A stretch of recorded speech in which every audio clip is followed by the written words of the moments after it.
Olá, ouvinte da Rádio Estadão, também telespectador da TV Estadão. Estamos iniciando mais um Estadão Discute, programa que a cada semana traz para você um tema mais relevante desses últimos dias, o que de principal aconteceu, e com a análise de dois especialistas. Vou apresentar aqui os nossos dois convidados. O tema de hoje é a proposta de emenda à Constituição dos Gastos Públicos, que foi aprovada na semana que passou pela Câmara dos Deputados em primeira votação, com 366 votos favoráveis ao governo.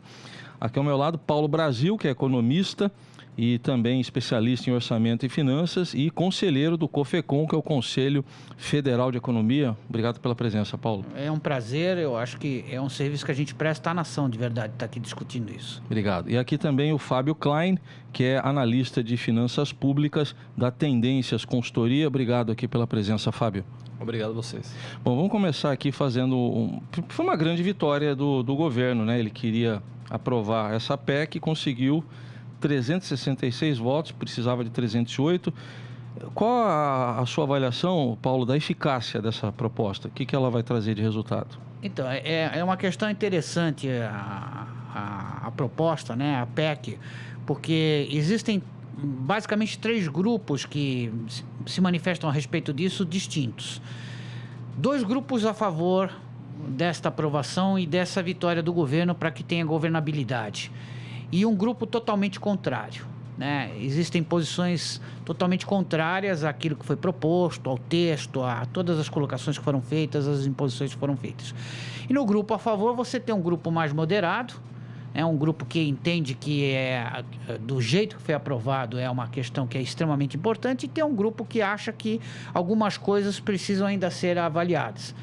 O que a gente percebe é que se esta proposta não passasse, demonstraria já, primeiro, politicamente, não um desgaste do governo atual, né, do governo que precisa se consolidar para a gente retomar não só o crescimento da economia, mas também o processo democrático, né? E a outra questão é que é extremamente necessário que isso aconteça. A gente vai, no decorrer da conversa, provavelmente falar de algumas situações em que poderão ser modificadas ao longo da trajetória da PEC ou até nessa vigência que está sendo proposta, que é de longo prazo, né? E, Fábio, a sua avaliação, do ponto de vista das finanças públicas, como é que vai ser o impacto aí dessa emenda aí que limita os gastos? Bom, na verdade, vamos entender por que surgiu essa solução, né? E por que ela é importante. Isso decorre de um diagnóstico que é, em grande medida, quase consensual, de que parte significativa da crise econômica atual decorre de um desequilíbrio das contas públicas, né? Não só do governo federal, mas também, inclusive, de governos estaduais e municipais. A gente tem visto aí recentemente vários governos estaduais não conseguindo honrar compromissos básicos, obrigatórios, como gasto com pessoal e salários. Então, dado esse diagnóstico de que houve um desequilíbrio fiscal que levou à crise econômica, então vamos entender de onde veio esse desequilíbrio fiscal. E uma parte significativa vai compreender que esse desequilíbrio está muito mais a ver com um crescimento consistente, persistente das despesas públicas, mais do que uma queda da arrecadação, que também é uma causa atual, mas é um pouco mais conjuntural, né? Então tem essa discussão, o que levou a essa crise? Então, uma parte importante dos analistas, eu me incluo nela, é de que tem havido um crescimento persistente das despesas ao longo dos últimos anos e nos últimos 5 anos de uma forma mais acelerada, tá certo? Então a PEC ela vem justamente tentar controlar esse crescimento das despesas que ocorre de uma maneira quase sistemática e persistente por uma série de questões orçamentárias, de regras do orçamento que fazem com que a despesa tenha uma natureza que a gente coloca como procíclica, né?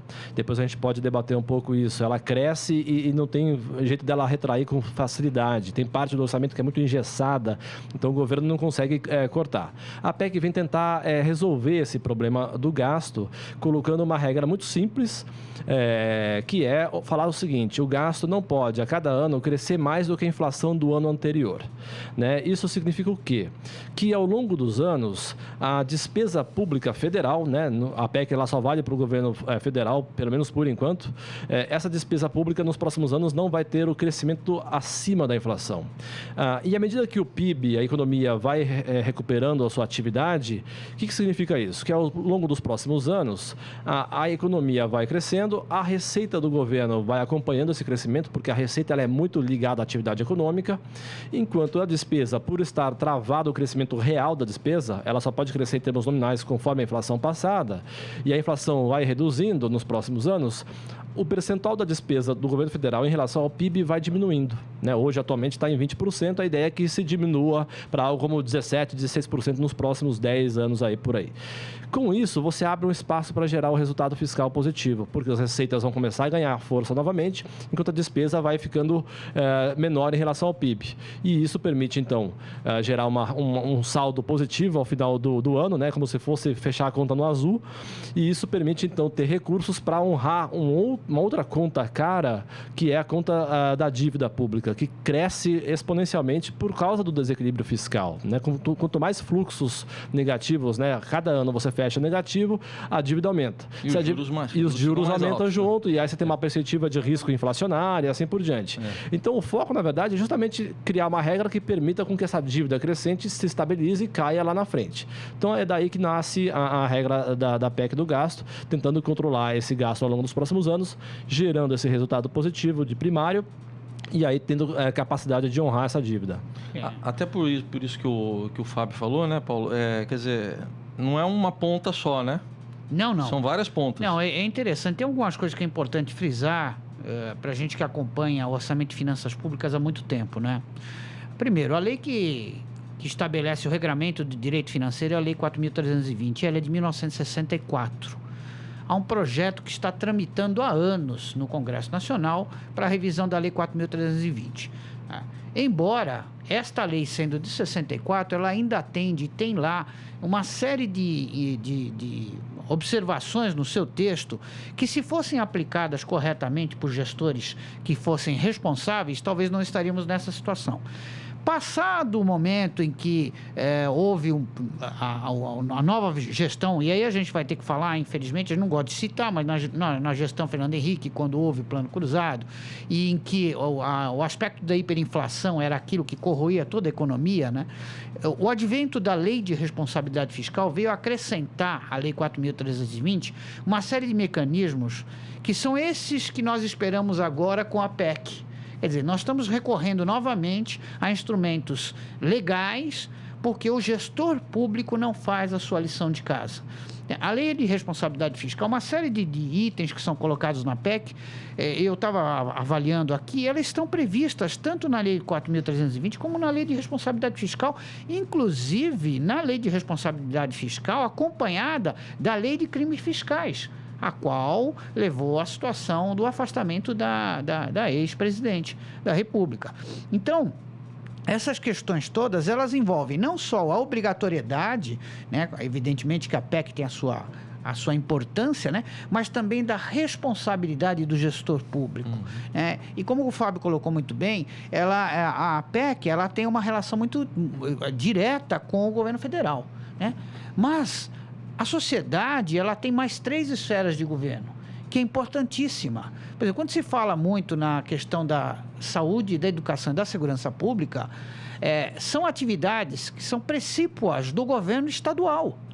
Então, existem governos estaduais que estão falidos, em que a segurança pública está arrasada, com incapacidade, inclusive, de honrar compromissos de salário, né? Rio de Janeiro, Rio Grande do Sul, também, né? Que adotaram políticas desta gestão atual, que é essa que tem sofrido, evidentemente, críticas por parte de nós economistas que temos esta visão da responsabilidade. Né? E mais ainda, né? Nesses municípios, nós temos mais de 5 mil municípios, né? Nesse país, assim, e alguns desses municípios, 90% deles, sobrevivem com transferências do Fundo de Participação dos Municípios, sem gerar receita própria, e com prefeitos com totais irresponsabilidades, né? E câmaras que são totalmente submissas a esses prefeitos. Então, a crise, ela é institucional. A PEC é apenas uma perna de tudo isso que precisa ser feito. Talvez nós vamos comentar aqui, porque não sei se alguém vai questionar, mas, por exemplo, há a necessidade de uma revisão e a questão da reforma tributária que está amarrada. E por que está amarrada? Está amarrada justamente por aquilo que o Fábio falou. Não adianta você estabelecer um critério de mudança da arrecadação agora, que tem um tempo para se adequar, porque sabe-se muito bem que diminuindo-se a carga tributária, você amplia o número de contribuintes, você tem menos sonegação e com o tempo você retoma a capacidade de arrecadação. Mas isso leva um tempo. Tem cálculos econômicos que dizem que leva, por vezes, 7, 10 anos para retomar o crescimento aos níveis da arrecadação. E você tem uma despesa engessada naquele patamar. Uma questão que está sendo muito combatida, principalmente dos críticos da PEC, é a questão, eu volto a dizer, que eles enfocam bastante, que é da saúde e da educação. Existem dispositivos constitucionais que garantem, através de um regramento da arrecadação, de aplicação mínima de recursos na área da saúde e da educação. Mas nós sabemos que, embora o recurso seja lá contabilizado e gasto, não tem o resultado efetivo. Essa que é o grande problema. Nas aulas que eu dava de planejamento estratégico situacional na FECAP, eu falava muito em eficiência, eficácia e efetividade. Efetividade é gastar sempre aquele recurso público para que aquilo aconteça, e a eficiência e eficácia é a qualidade desse gasto público. Então, basta que esses defensores atuais que dizem que a PEC vai acabar com a qualidade do ensino e da educação, que pegue os últimos 20 anos e veja a qualidade da escola pública.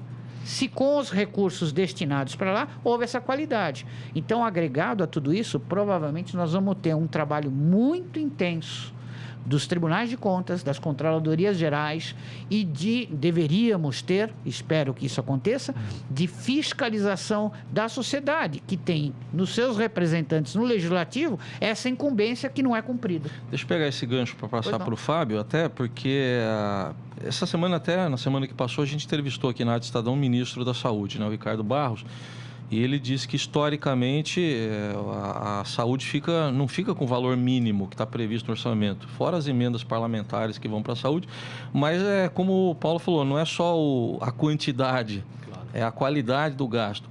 Mas, Fábio, você diria que a saúde, principalmente a saúde, a educação, estão garantidas aí em relação à PEC ou pode ocorrer uma redução mesmo de gastos? Olha, eu acho que não haveria um corte em saúde e educação. E aí tem que deixar claro o porquê que não, né? A PEC do gasto, em geral, ela está criando um teto para a despesa pública em geral. Mas no caso da saúde e da educação, ela não está falando de um teto. Ela é um teto global, né? Isso, não é por pasta, né? Isso, é um teto global para a despesa pública do governo federal. Sim, para que... A despesa pública tem vários... Tem o equilíbrio, né, Fábio? Exatamente. Agora, para a saúde e educação, ela não fala de teto, ela fala de piso. O que está propondo na PEC é uma mudança no piso.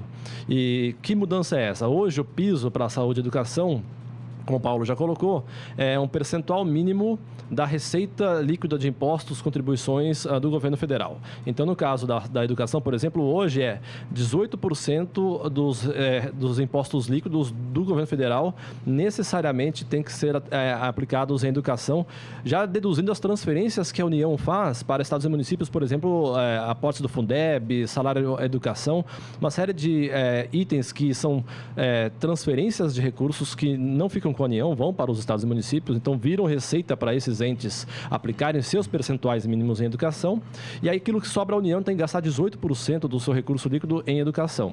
E no caso da saúde, recentemente houve uma mudança, né, que também é em relação a recursos, a receita líquida, cujo percentual este ano, em 2016, seria de 13,2%, ano que vem, em 2017, seria de 13,7%, progressivamente até bater 15% da receita líquida em 2020.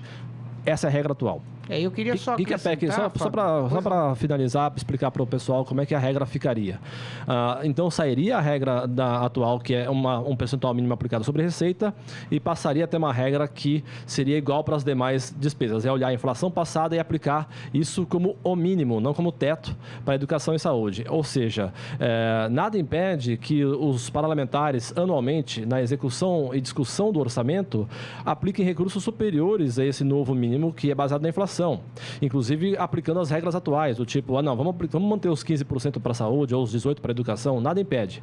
Mas aí vem a questão que eu acho que é importante e que tem a ver com o que o Paulo colocou sobre eficiência do gasto, qualidade, é a discussão sobre a questão de que os recursos são escassos. Existe uma questão chamada restrição orçamentária, que para os economistas é algo super básico, mas parece que no mundo da política isso se esquece um pouco. Na hora que os deputados falarem isso é prioritário para o Brasil, então vamos alocar mais do que a inflação passada em educação e saúde, mas a gente vai ter que tirar de algum outro lugar. Alguma outra despesa vai ter que crescer menos que a inflação, né? E isso está colocado. E essa discussão boa, né? Porque o orçamento passa a ser uma peça realista que discute prioridades no âmbito legislativo, que é a casa que nos representa. Duas coisas que eu queria colocar para acrescentar e para transformar essa nossa conversa, que é um pouco ácida, um pouco mais palatável, né? Um pouco mais tranquila de ser digerida pelo cidadão, né? Primeira delas é o seguinte, além dessa questão dos 18% da União, tá? Que tem a competência, inclusive, do ensino universitário, né? Compete aos estados e municípios o ensino infantil, o ensino fundamental e o ensino médio, que é o que é mais importante hoje. E a regra para estados e municípios é de 25% a 30% dessa receita corrente líquida. E isso não está mudando. Quer dizer, o que acontece é que, durante anos, e isso vem desde das emendas que foram criadas no dispositivo constitucional, esse recurso tem que ser aplicado porque é condição fundamental para a aprovação ou não das contas do prefeito. Então, nenhum gestor, em sã consciência, tiraria recursos de saúde e de educação. E para que o ouvinte possa entender aqui o que nós estamos falando, é muito claro como o Fábio colocou. Se há necessidade de você melhorar a qualidade de ensino do seu filho na sua residência, você vai abrir mão de alguma despesa. Então, se você tem um carro na garagem, talvez você venda o carro. Se você tem o carro, se você tem o título de um clube, talvez você deixe de frequentar o clube para acrescentar esse recurso na educação do seu filho. Essa que é a questão. E todo cidadão ajusta a sua vida ao seu orçamento doméstico. Por que é que os nossos governantes, que são eleitos por nós, para fazer essa lição de casa, não fazem desta forma e dizem que isto é insuficiente? Aliás, nessa semana que passou aqui na Rádio Estadão, a gente entrevistou também o próprio presidente Michel Temer, aliás, no dia da votação, um pouco antes de começar a votação, e ele colocava que essa questão ele até citou um exemplo, ele falou que, por exemplo, eu posso tirar verbas de obras públicas e repassar para a saúde e educação. Ele falou que isso está garantido, mas ele, na época, no momento da entrevista, né, a gente não sabia ainda que haveria aprovação, ele até chegou a citar que, caso não passasse a PEC, poderia haver talvez a volta da CPMF. Eu estou perguntando isso para vocês pelo seguinte, a gente está livre de algum aumento de imposto com a PEC dos gastos públicos, começando aqui pelo Paulo? Eu entendo que nós chegamos já no limite do sangramento do contribuinte. Eu acho que a gente não tem mais como... É como se você estivesse judiando de alguém e esgotou todo o sangue do corpo. E essas colocações que são feitas, CPMF, isso surgiu já há muito tempo, em defesa de recursos destinados à saúde, que a gente sabe muito bem que não ia acontecer, etc. Então, isso, assim, nós não temos mais espaço para aumento de carga tributária. E uma das condições para que a PEC tomasse esse rumo era justamente isso. Que se desta forma não for feita um cerceamento no gasto, do gasto do poder público, a única alternativa é aumentar a receita. Então, quer dizer, não tem mais espaço para isso. Evidentemente que aqueles que não querem isso, que querem continuar com aquele mesmo modelo de que acham que o Estado tem que suprir tudo e a todos, independente que isso leve o país à bancarrota, né? Nós tivemos aí um crescimento que se verifica hoje que foi um crescimento não sustentável, baseado num modelo de país primário e exportador, que se esgotou. E agora nós temos que correr atrás. Aliás, em um congresso recente que eu estive, o economista Otaviano Canuto, faço referência aqui, depois de uma discussão árdua entre todos os participantes do congresso, subiu lá para receber um prêmio e falou assim: olha, pessoal, vocês estão esquecendo que tem uma palavra fundamental hoje na economia, que é produtividade. E o nosso índice de produtividade é um dos menores do mundo. Então, essa questão precisa ser chamada à responsabilidade dos gestores e, assim, como é que você tem produtividade? E ele falou até o seguinte: não esperem melhorar a educação, porque nós não temos tempo para isso. Nós temos que começar a melhorar índice de produtividade com o que nós temos hoje e correr atrás da melhoria da educação. E a sua avaliação, Fábio? Bom, lá na Tendências, a gente já fez alguns cenários simulando a projeção para os próximos 10 anos de como é que ficaria a PEC do gasto e o resultado disso em termos de resultado primário e de endividamento. Nosso cenário é o seguinte: somente a PEC do gasto, ela é o que a gente chama de uma condição necessária, mas insuficiente. Mínimo. Exatamente. É o ponto de partida para começar a gerar esse reequilíbrio fiscal. Então, na nossa avaliação, a gente acha difícil que o governo não vá, em algum momento, nos próximos anos, fazer alguma ação de aumento de carga tributária ou, mais especificamente, uma reversão de renúncia fiscal hoje existente. Hoje, o governo federal, ele abre mão, mais ou menos, por ano, de 90 a 100 bilhões de reais em função de uma série de políticas que desoneram setores e produtos da atividade econômica. Isso significa o seguinte: ele cria subsídios, impostos reduzidos, isenções fiscais, que geram uma renúncia de receita, né? Então, na nossa avaliação, o governo deve mexer em alguma coisa nesse sentido, revertendo algumas desonerações, principalmente dado que a parte da arrecadação tributária é muito sensível à atividade. A gente acha que a melhor estratégia para recuperar um pouco de receita é fazer essa reversão de desoneração tributária, né? Aumentar algumas alíquotas em atividades ou setores menos sensíveis à atividade econômica. Eu vou dar um exemplo bem simples para os ouvintes. Quem aplica em renda fixa, eventualmente aplica em LCI, LCA, que são instrumentos, letras de crédito que ficaram famosas recentemente, que financiam o agronegócio e o setor imobiliário. São instrumentos de renda fixa que são isentos de imposto de renda. Ou seja, o rendimento é líquido de imposto de renda. Isso é um exemplo de desoneração tributária. E poderia haver um movimento de passar a cobrar imposto de renda sobre esse tipo de aplicação. E existe uma série de outras alternativas nesse sentido. É um trabalho que a Fazenda deveria continuar fazendo. Isso já foi feito no ano passado, na gestão do Levi. Isso fez por uma das mais recentes, é a desoneração sobre a folha de salários, né?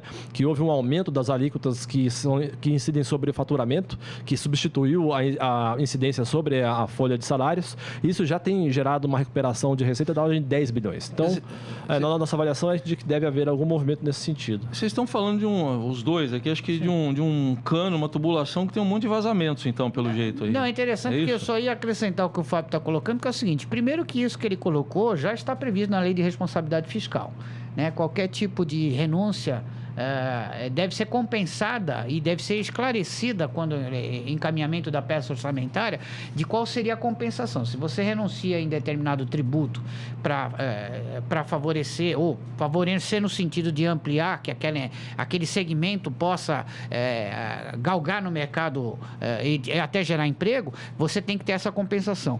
E ele está prevista também na proposta de emenda à Constituição, na PEC, né? No inciso 2, aqui no finalzinho, antes do artigo 104, dizendo aqui: fica vedada a concessão, ampliação de incentivo ou benefício de natureza tributária da qual decorra renúncia de receita. Então, o aspecto legal, eles estão tentando cercar de todas as formas, né? Agora, o que é preciso é o seguinte: primeiro, como o Fábio colocou, sem crescimento da economia não tem arrecadação, porque a base da arrecadação, a base do tributo é a atividade econômica.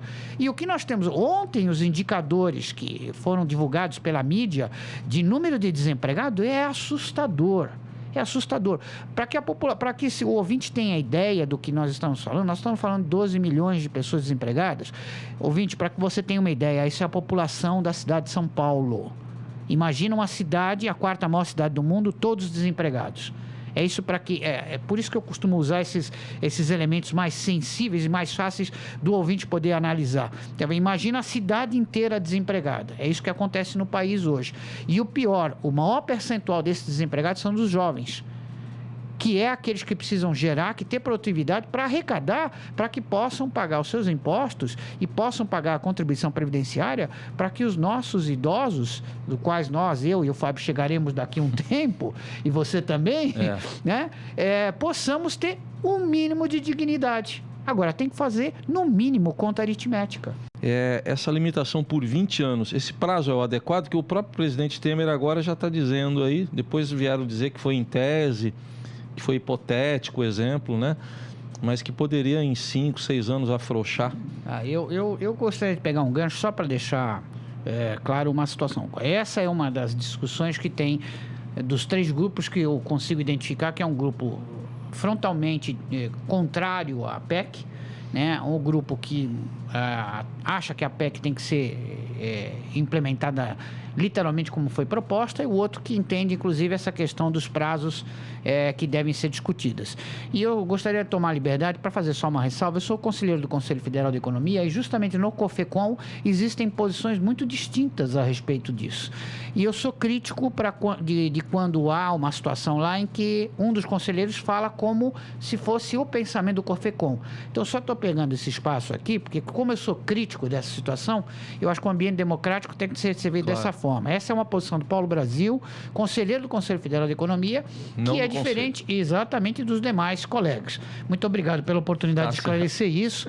E uma das questões que é fundamental é essa questão que realmente assusta. A princípio, quando eu vi o desenho de 20 anos, tem uma coisa no Brasil que é interessante. Aqui não se fala jamais em planejamento estratégico. Aqui se fala em planejamento como uma palavra como um todo, né? E como eu disse no curso que eu dava lá na FECAP, a gente abordava muito a questão operacional, tática e estratégica. O dia a dia, o estratégico, que é um período de 3 a 5 anos, tal, e o planejamento de longo prazo, né? O planejamento de longo prazo que aborda 10 a 20 anos. Mas eu já tenho lido a respeito dessa questão dos 20 anos e uma das posições que é colocadas aí por alguns desses especialistas, é exatamente essa de revisão dessa questão, dessa regra, desse posicionamento mais rígido a cada 5 anos. Me parece que a própria emenda permite que após 10 anos seja revisto algumas coisas, né? O que é importante, que eu acho que está atrelado a essa questão da revisão e essa flexibilidade da legislação, é que os gestores tenham responsabilidade. Volto a falar, na lei de responsabilidade fiscal estabelece uma série de critérios de continuidade de gestão anterior, né? O plano plurianual é obrigado que o gestor futuro só modifique o plano plurianual no seu 2º ano de gestão, né? Nós vamos ter agora nas capitais e nas prefeituras um período de transição, e muitas prefeituras vai ter um período de transição de prefeito, onde existe um ambiente democrático, como eu tenho visto aqui na cidade de São Paulo. O prefeito já se coloca à disposição do candidato que venceu no primeiro turno, colocando uma equipe de transição. Isso é importante para a sociedade, para a comunidade. Então, os 20 anos, eu acho que podem ser realmente revistos. Ele pode ficar uma questão de plano estratégico, né, de 20 anos, e nessa questão tática e operacional, né, principalmente na questão tática, né, um plano tático, cada gestão, né, que envolveria aí 4 gestões de governo, mais ou menos, fosse revista alguns desses itens, principalmente diante daquilo que o Fábio mesmo colocou, que são os elementos que podem gerar o superávit primário necessário, um crescimento da economia, que é o que a gente espera, né? Nós temos que ter essa esperança baseada em aspectos técnicos, mas também um pouco de fé, que é próprio de todo brasileiro. Claro que a gente vai lembrar que pode ter o aspecto político também, pode ganhar a eleição alguém que pense diferente, só que também não muda assim na canetada, né? Precisa de, no mínimo, 308 votos. Esse é o risco. Né? Mas qual a sua avaliação, Fábio?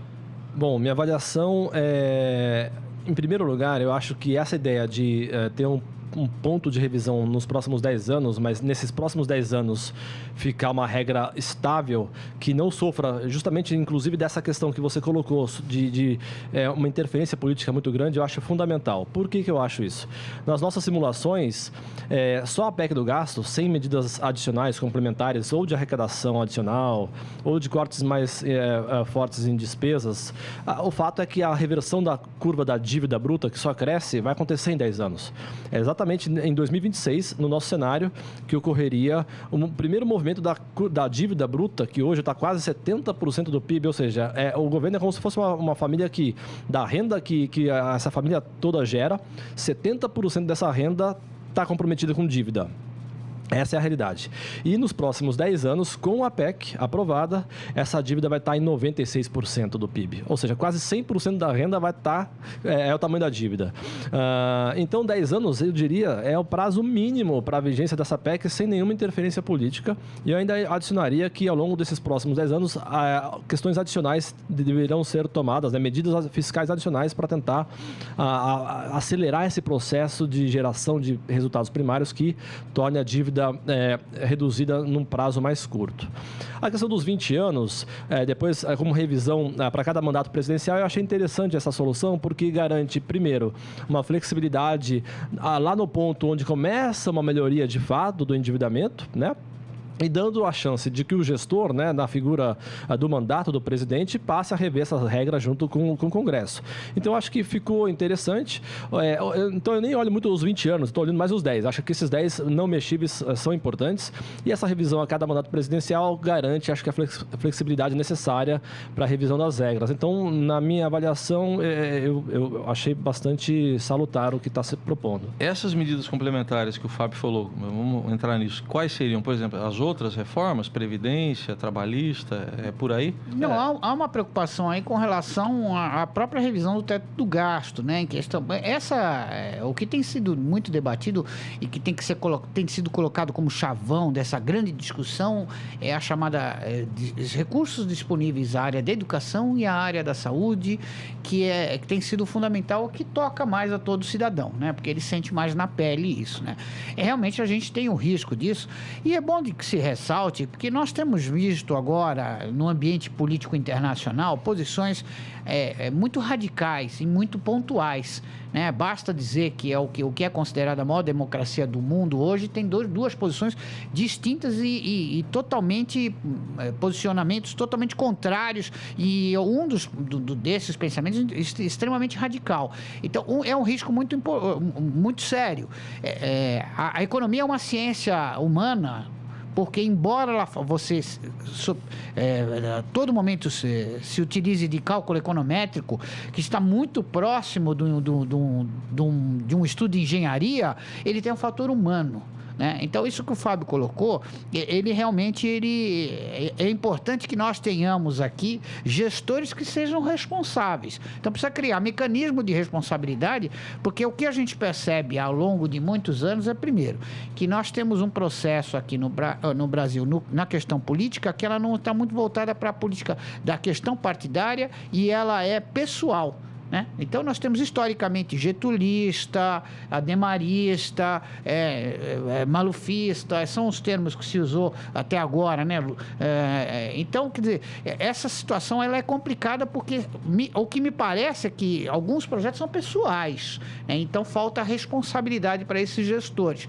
E é isso que faz com que o argumento do Fábio cresça e tome corpo, no sentido de que, olha, mas nós vamos correr o risco desse esforço enorme durante 10 anos, e daí, nesse período, você permitir que alguém, evidentemente que é uma política que não é popular, a sociedade vai sofrer nesses anos, e pode surgir alguém que diz assim, não, comigo é diferente. E mentir para a sociedade, por isso que eu digo, eu defendo o eleitor, porque assim, ele vota acreditando em quem propõe. Esse é que é o problema. Então, quando se diz que o eleitor brasileiro não sabe votar, eu diria o seguinte, que não, que ele é enganado toda vez que não é cumprido aquilo que se propõe.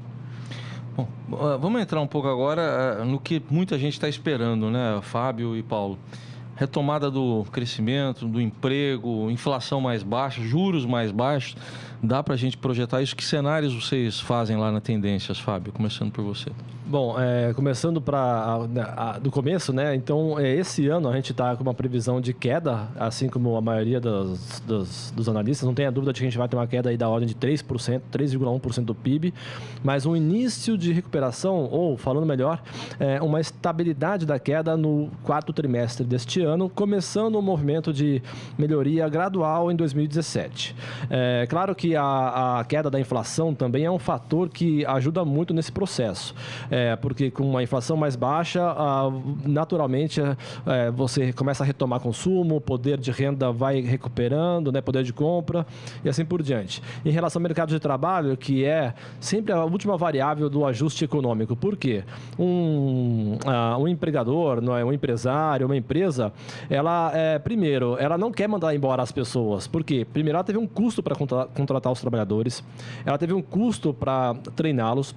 Esse cara ganhou um aprendizado durante um tempo de trabalho e na hora de mandar embora é a mesma coisa, é um custo mandar embora, porque se lá na frente a economia começa a voltar, de novo vou ter que recontratar e tudo isso gera um custo. Então, além disso, vale dizer que a legislação trabalhista ainda é bastante custosa nesses aspectos todos, principalmente na demissão. Hoje a demissão, eu não vou entrar muito no mérito, mas assim, existem até discussões sobre que existem incentivos para uma alta rotatividade do trabalho, o cara força aquela demissão porque o valor que ele vai receber de rescisão muitas vezes é interessante.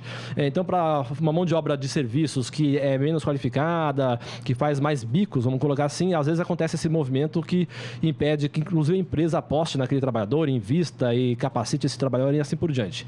Então, ainda que a gente comece a ter uma recuperação da atividade, por exemplo, na indústria e na agricultura, que está sofrendo menos, o fato é que o mercado de trabalho vai começar a responder um pouco mais tarde, lá pelo meio do ano que vem, que começa a parar de ter uma aceleração do desemprego e aí a gente vai rumando para uma economia normal. E o que eu estou falando disso nos próximos 10 anos? O Brasil agora vai estar numa taxa de crescimento médio aí de 2,5% do PIB a cada ano. Isso é um cenário, assim, para alguns até otimista, mas é um cenário um pouco deprimente, né? Para uma economia emergente que poderia estar crescendo 4,5%, 5% ao ano, crescer 2,5% depois de ter sofrido um baque histórico de 2 anos de depressão econômica consideráveis, né? Então, a renda do Brasil caiu para muito, né? A gente perdeu poder de compra, a gente perdeu produtividade, né? Ou seja, produtividade, por exemplo, medida como sendo o PIB gerado, dividido pela população trabalhadora, isso a gente diminuiu a capacidade de produção. E para recuperar isso vai demorar. Então, assim, tem uma perspectiva de retomada da economia, uma normalização? Tem, mas o Brasil dos próximos anos, e não é só Brasil, vale dizer para os telespectadores que o mundo também mudou em termos de capacidade de crescimento, né? O mundo vai estar numa taxa mais deprimida de crescimento. Então, mesmo isso não vai favorecer tanto o Brasil quanto favoreceu lá atrás, né? Nós, como sendo um país agrário, exportadores principalmente, e não só agrário, mas de commodities, né? Metálicas, por exemplo, a gente não vai ter esse boom que a gente observou lá atrás e que deu muita renda para o Brasil, né? Muita renda vinda da exportação, muita renda vinda de fora, que gerou poder aquisitivo e que permitiu esse consumo forte que a gente observou nos últimos anos e que não vai vir mais. Só para finalizar, esse crescimento um pouquinho menor para os próximos anos, a gente entende que vai vir muito mais via investimentos, que é uma carência forte que o Brasil tem, e não vai ser tanto pelo consumo das famílias, que dessa vez vai estar um pouco mais deprimido. Então, é interessante colocar, né, que como o Flávio colocou, é que esse crescimento de 2,5%, 2,5%, 3% é um crescimento aceitável para uma economia que esteja equilibrada, né? Porque um crescimento muito forte para uma economia equilibrada gera inflação. Então, você tem esse controle, né? Para economias emergentes, a gente sabe aí, por exemplo, na América Latina, de economias como do Chile, como do Peru, que tem um crescimento de 7,5%, 8%, iguais ao que a China vinha crescendo, que também tem esse aspecto que ele colocou, que é do crescimento da Argentina, da China, ser mais moderado hoje. Nós vínhamos surfando nessa onda, né, nessa questão de que, com o crescimento da economia mundial, nós vimos nesse mesmo segmento, né?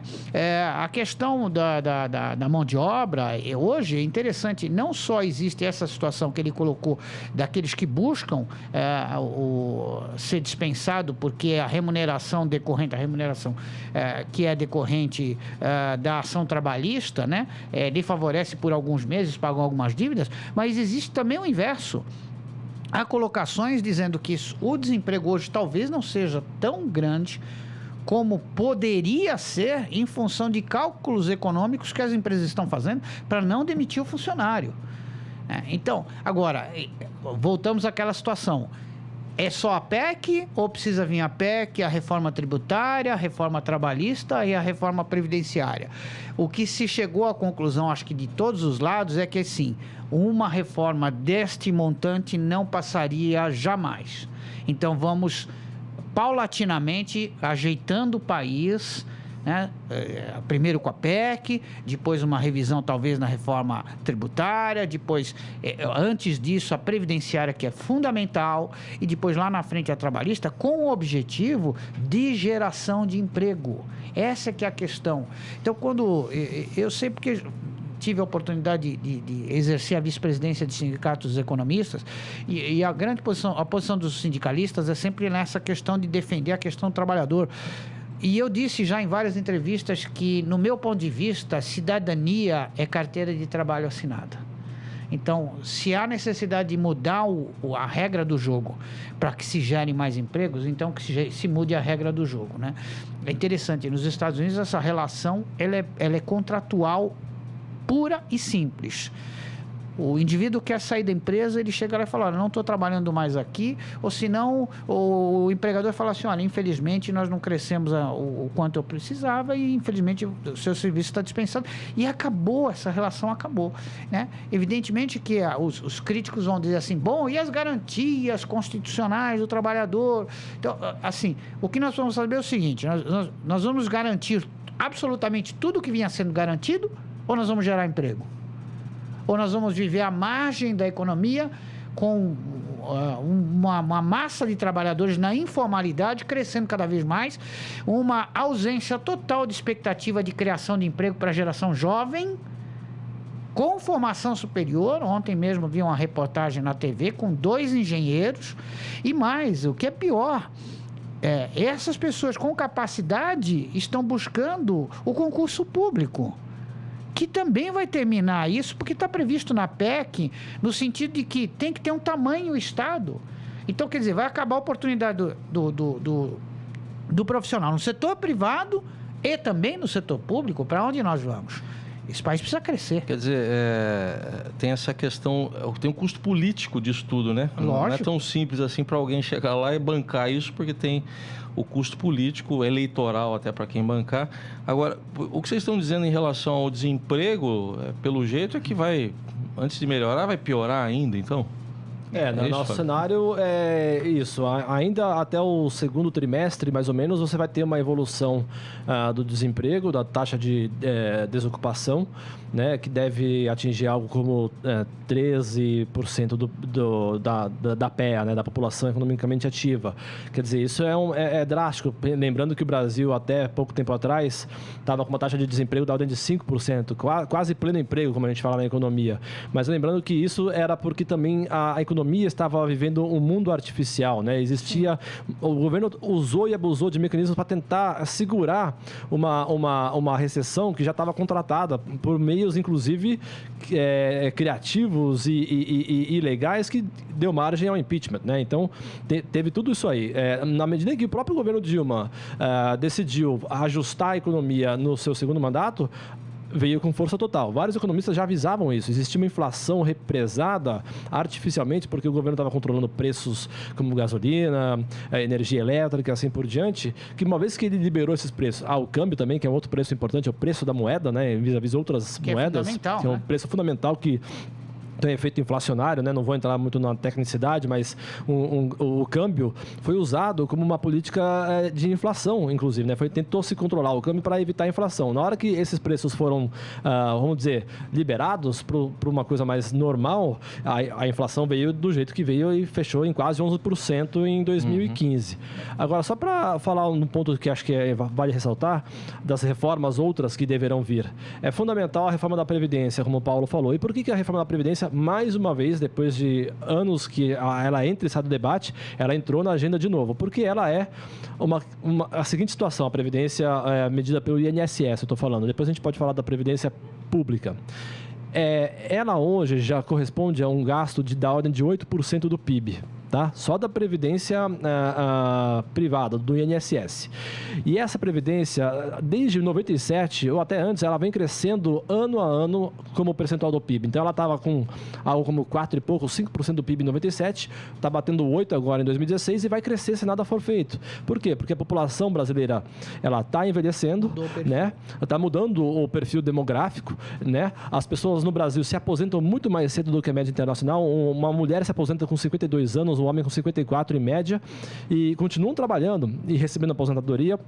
Isso significa que você tem muito tempo de vida recebendo benefícios de aposentadoria, porque agora a expectativa de vida também vai aumentando, sendo que a contribuição não veio na mesma magnitude, então você tem um déficit da Previdência que é estrondoso. Por isso que a reforma da Previdência é tão importante. Só para dar um número para os ouvintes, do governo federal, de toda a despesa do governo federal, que é da ordem de 1 trilhão, 20% do PIB, só a Previdência é 40% dessa despesa total. Então, ela é uma despesa elevada, que cresce todos os anos e que vai continuar crescendo se nada for feito. Só para dar uma ideia para vocês, hoje o Brasil já gasta com previdência privada, o regime geral da Previdência, né, o INSS, mais a Previdência dos servidores públicos da União, Estados e Municípios, algo como 12% a 13% do PIB. Enquanto em educação, nós não gastamos 6% do PIB em termos gasto público. Ou seja, se nada for feito, a gente que gasta hoje 13% com aposentadorias, pensões e assim por diante, vai gastar 15%, 20% nas próximas décadas, e isso vai evitar que possamos, por exemplo, gastar mais em educação. Se é necessário gastar mais em educação, então, ok. Mas é esse tipo de discussão que nós temos que ter, né? Esse tipo de prioridade e o que Brasil nós queremos ser, né? Queremos ser um Brasil que ainda é jovem, mas que já gasta muito com aposentadoria e pensão e não está conseguindo educar a sua força de trabalho, os seus jovens e assim por diante. Então, acho que essa é uma discussão importante. Deixa eu entrar, só para você complementar, até para te ajudar, Paulo, o governo vai ter força política para tudo isso aí, né? Então, interessante... Não é tão simples. Que eu ia fazer a colocação, é que assim, para nós que vimos aqui como especialistas, como estudiosos e tal, é interessante porque a gente não tem que dourar a pílula, né? Não seria justo para o ouvinte que alguém viesse aqui e falasse exatamente aquilo que o ouvinte quer ouvir, né? Quer dizer, que é assim, não é tão ruim assim, não é tão assustador assim, enquanto que não é a realidade, né? Mas nós aqui, tanto eu como o Fábio, nós não estamos aqui preocupados com o voto. Não sou candidato, não pretendo ser, nem o Fábio. Então, essa questão política, ela é complicada, porque nós estamos trazendo números aqui que são assustadores. São assustadores. Essa questão do desemprego, por exemplo, poderíamos dizer aqui, às vezes alguns colegas, a gente conversando no dia a dia, tomando café, tomando chopinha e tal, e aí, como é que é? Vai crescer? A economia... Olha, o que você quer que eu te diga? Você quer terminar o seu chopp feliz ou você quer que eu seja real? Né? Que eu traga para você a realidade? Lamentavelmente, nós estamos numa situação extremamente crítica. E aquela situação extremamente crítica, a qual nós temos que tomar decisão. E grande parte dos ouvintes hoje, São Paulo mudou o seu perfil e hoje muita gente mora em apartamentos, né? Apartamentos pequenos, grandes, médios, etc. Então, a gente falar em condomínio é uma coisa que dá mais ou menos uma visão para o ouvinte dele ter uma ideia do que acontece. E provavelmente 90% dos ouvintes que estão nos acompanhando vão dizer assim, já tiveram os famosos síndicos fabulosos, né, que na reunião ele se coloca como candidato a síndico e ele vai fazer absolutamente tudo. Então ele vai pegar aquele campinho que está desgastado ali no fundo do condomínio e vai transformar numa piscina aquecida e coberta, e ele vai trazer professor de ginástica, vai fazer academia, não sei o que lá, enquanto você tem infraestrutura básica necessárias a serem corrigidas, né? E o síndico anterior falou assim, não, mas olha, nós precisamos acertar aqui essa questão aqui do vazamento, nós precisamos fazer a rampa de acesso porque a prefeitura está determinando, precisamos fazer a revisão da questão do nosso sistema de prevenção ao incêndio, o nosso seguro. Então, é isso que acontece, meu caro ouvinte, quando você vai fazer a sua eleição. Existe aquele que coloca para você o paraíso na sua frente, quase que impossível de ser alcançado, e aquele que coloca a realidade. É importante que, por isso que eu digo que não dá para desassociar a economia de política. Nesse momento que nós passamos agora, teve uma questão fundamental, que era a eleição do Poder Executivo, do prefeito, e do Legislativo. 80%, 90% dos eleitores não tinham o nome do vereador, que é o cargo mais importante no município. Né? O deputado federal e o senador hoje é que vai decidir se a PEC vai andar ou não. Quer dizer, quem está no olho do furacão é o presidente interino, mas a questão está na mão do legislativo, né? Então não adianta a gente dourar a pílula. Eu estou só acrescentando isso porque o Fábio, se me permite, tem um conhecimento extremo. A Tendências é uma empresa, uma consultoria que tem uma série de indicadores. Eu acho que assim, para a gente poder alertar um pouco o ouvinte, para transformar um pouco nessa conversa ácida, que é o economês, alguma coisa que... Bom, agora eu estou mais ou menos entendendo o que é que está acontecendo. Bom, quer complementar, Fábio? Não, eu acho que é importante essa união da economia com a política. Eu mesmo, quando fiz meu doutorado, estudei o efeito de reeleição nos municípios e como é que o candidato que busca a reeleição procura aumentar o gasto para ficar bem na foto. E, de fato, isso acontece no Brasil. Isso gera esse tipo de ilusão para o eleitor, né? Então, o eleitor geralmente começa a ver lá próximo das eleições as obras acontecendo, as ruas sendo pavimentadas, esse tipo de coisa. E aí a conta fica para depois, né? Exatamente. Acho que agora chegou o momento de que, pelo menos parece que, eu acredito que começa um debate importante onde todos percebem que não tem muito saída. O Brasil está numa situação de crise e o governante que chegar vai ter que, infelizmente, adotar políticas duras para a população. Bom, a caminhada começou, pelo jeito é longa, né? E eu quero agradecer aqui aos nossos convidados de hoje, o Paulo Brasil, que é economista, também especialista em orçamento e finanças e conselheiro do COFECOM, Conselho Federal de Economia. Obrigado pela presença, pelos esclarecimentos. Não, eu é que agradeço a oportunidade da gente prestar, no mínimo, um pouco de serviço à sociedade, né? Esse é um dos princípios, principalmente das entidades representativas, seja o Conselho Federal de Economia, o Conselho Regional, seja a Ordem dos Economistas, seja a Ordem dos Advogados, o Conselho Regional de Contabilidade. Eu também tenho as formações em Direito e Contabilidade, tenho grandes amigos, os presidentes de ambas as entidades, e é fundamental que a gente preste esse serviço à sociedade. E é interessante participar de uma situação dessa, de um convite desse, com um especialista de uma empresa, né, que presta consultoria e que, além de ter, como toda empresa tem que ter o objetivo do lucro, do resultado, também se dispõe a colocar um profissional para explicar à sociedade os aspectos técnicos, porque crescendo o país, a tendência vai crescer, o país vai crescer, o Rádio Estadão vai crescer e vamos gerar emprego para todo mundo. É isso que a gente espera. Obrigado. Agradeço também ao Fábio Klein, que é analista de finanças públicas da Tendências Consultoria. Até uma próxima oportunidade, Fábio. Obrigado. Obrigado a vocês pelo convite. Bom, com os agradecimentos aqui aos nossos convidados, agradeço principalmente a você, ouvinte da Rádio Estadão, telespectador da TV Estadão. Está terminando o Estadão Discute desta semana. Semana que vem a gente volta com outro tema relevante.